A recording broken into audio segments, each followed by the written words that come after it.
housing really is driving this conversation. And I would say it drove our elections a month ago. It drove our elections a year ago. We called it an inflation election, but our inflation problem has been a housing problem. So what I really like about that is this is the first time I've seen somebody in a position of decision making, and mark my word, this guy is in the upper echelon, and he just said something that was remarkable. He was the first person who has connected housing to inflation, and as we know, inflation is the biggest issue that really affects potential homeowners and homeowners right now, and making those type of decisions that we need them to make in terms of purchasing houses and moving up. The last few years. Probably a safe bet, too, to think it's going to drive our elections a year from now, too, when we get to those midterms. But talk us through the different dynamics here, especially when it comes to supply and demand, because one of the big narratives out there is that there's not enough housing supply to meet that demand. Well, you've got three big things going on. We haven't built enough housing in this country since the Great Recession,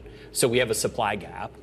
We're seeing costs go up dramatically, and that's not just the costs to build housing. It's insurance, it's utilities, it's labor, it's all the things that go into operating housing. And so it's become more and more expensive for homeowners to meet their monthly bills, even if they're already in a home, much less get into one.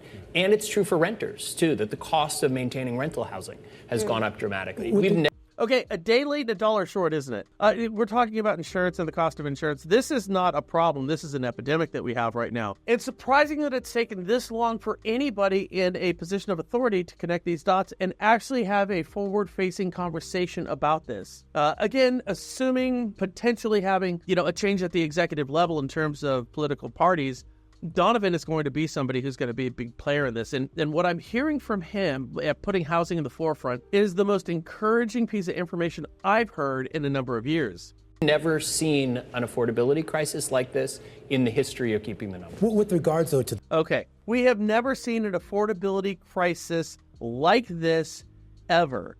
And man, oh man, ain't that the truth.